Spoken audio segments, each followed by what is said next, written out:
Hi guys! Yeah. Hi! I'm here with the Camila Coelho, who happens to be in town for Lollapalooza this weekend in partnership. I'm so excited to be I know, it's your first time. I'm so happy you're experiencing my city. So she's here in partnership with Pantene and Walgreens, which we'll chat about in a little bit. But I kind of want to take it back to where it all started. So tell me about what triggered. So you moved to States. You started working at the Macy's counter, makeup counter. Yeah. And then that's kind of where you fell in love with beauty, right?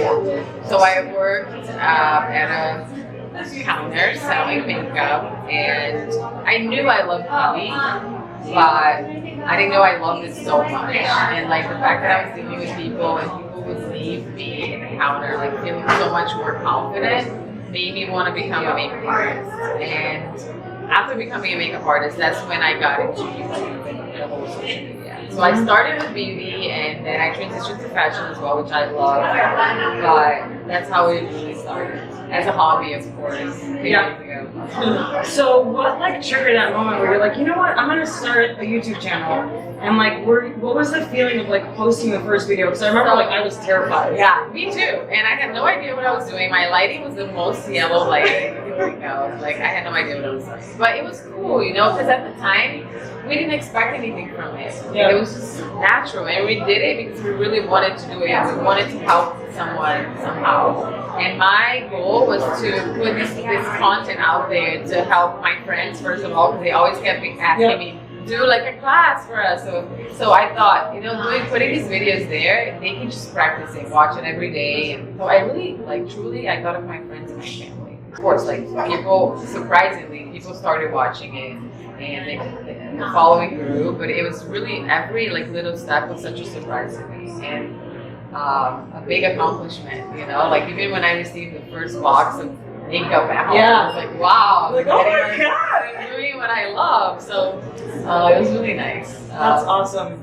So you started in 2010, right? Yeah. With your Portuguese channel. Yeah. And then you started up an English channel a year or two after. Yeah. What made you kind of hone in on the US market? Was it just I remember you saying people were watching your videos in Portuguese? Yeah, not understanding. So my first video was in English because I'm Brazilian, but I lived in the US for so long, and so I didn't know if I should do it in Portuguese or English. So my first one was in English, and since I shared on my social medias, and I had a lot of Brazilians on my social media as well, the Brazilians engaged so much, and it was something even more newer in Brazil. So I was like, I'm just doing it in Portuguese. And I felt so comfortable also speaking Portuguese, and it just happened. But then after a year, more than a year, I started noticing that a lot of people was watching it, but not understanding. People love your videos, but I don't understand what you're saying. So I'm like, maybe I should do an English channel. And I didn't want to just translate it because I feel it's so important to, when you watch a video, to feel connected and really understand in a deep way, really feel connected. When you read captions, it feels further away, not so, close. So I started a channel, an English channel. It was the best thing I did because now, all my platforms are fully translated in those languages, and I get, love from the whole world. Yeah. And I never want to give up Portuguese because, it's a following that I love, and I started that way, but, I get to have both, and it's amazing. It's a lot of work, though. I was going to say, how do you do that?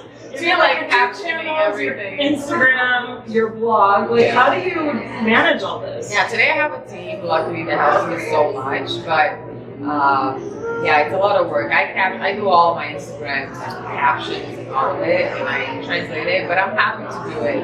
If it was 3 languages, I'll still do it, Yeah. I want people to still feel close and connected and know what I'm talking about. So the more languages, the better.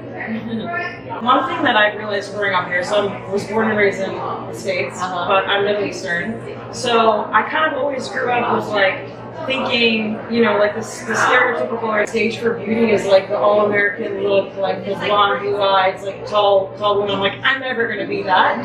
But I'm curious to hear your thoughts on how the beauty industry is changing. I feel we're like in an evolution now where like there's more appreciation for Sure. you know, more, I feel like, more differences. but it's funny. I don't know if it's because you know you're Middle Eastern or Brazilian. I've always thought that being exotic means different. That's how you're gonna see it. Yeah. Although I understand what you're saying, and I've thought about that before when I moved, but I really appreciate that the world has changed so much and that people really are speaking out. And you know, like when you started, Rob, I don't know when you started, but when I started, there was no like variety of foundation colors out there. That's so true. You know, That's like, yeah. People There was no will constantly message me and say, I love this foundation, but I cannot find a color for myself.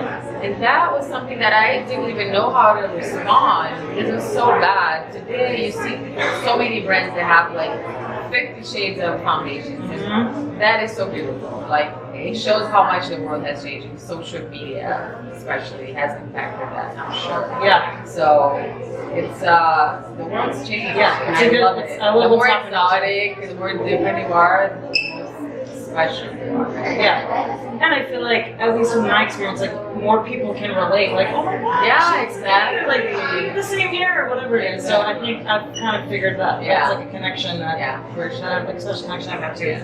I'm sure you have like brands knocking on your door every day, several times a day to work with you. How do you like maintain like your authenticity and like stay true to yourself, like being as big as you are now? It's funny. It's a good question, but I've thought about this specific subject since I was this little.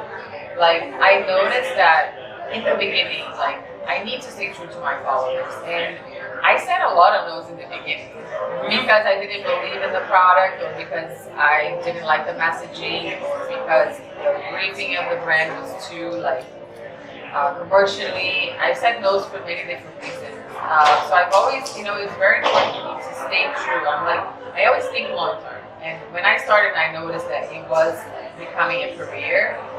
I told myself, this is very important because long term, my followers, they love me now, they believe in me. But if I mess up and if I say something that's not true to myself, they will find out, they will notice, and this is going to kill me at the end. So Yeah. I said a lot of no's in the beginning, I still say no's now.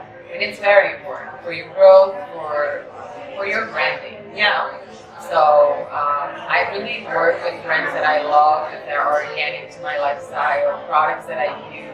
And even like, not saying that I don't work with brands that I've never heard of. If a brand that I never heard of or a product that I've never used wants to be advertised, I try it on first. I try everything before talking about it. So I tell my followers, like, if it's sponsored content, it doesn't mean that I'm only talking about it when I'm being paid. Right. Either way, if it's sponsored or not, if I talk about it, it's because it's true, because I like it. Right. So that's the main thing. You have to like, you know, believe on whatever you're talking about.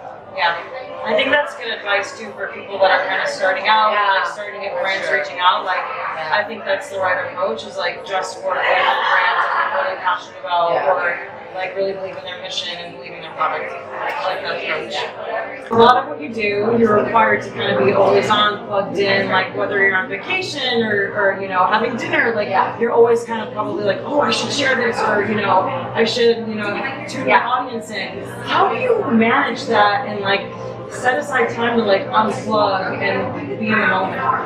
So it is very hard, as you know. Yeah. To like turn off, because even like when you go on a paradise vacation with your husband and you're like, I'm just gonna be off, and then you see all these scenarios and all these places that you can take amazing pictures, and you want to share that with your following. So it is hard, but I've learned how to prioritize my time. So even though I'm never home, when I'm back home, I set time to be with my family, be with my friends, people I love that make me feel good. It makes my life make more sense in a way. I am completely okay today to turn off and be like, okay, I'm not Instagramming today, or I'm not storing, or I'm just gonna get off my phone. And there is a lot of moments in my life today that I don't shoot and I don't Instagram and I don't like put out there because I just want to enjoy that moment, you know? Yeah. Today I've learned that it is okay that to turn on. When I go to my hometown in Brazil and I have, I write the list and stuff, I've lost my phone and I didn't even notice because I'm completely off when I go back. It was hard for me to be okay with that, but today I feel like I've gotten so much better and I want to get even better. Yeah. And people understand, like. Of course. Yes. I feel like before it was harder for people to understand your following, but today people understand that and they like that you're off. Mm-hmm. Yeah, because it means you're human. It's for your mental health. You're a normal person. Yes. Yes. Let's talk about Lala. Okay. Tell me about, first of all, how you're going to keep your hair tame in this humidity.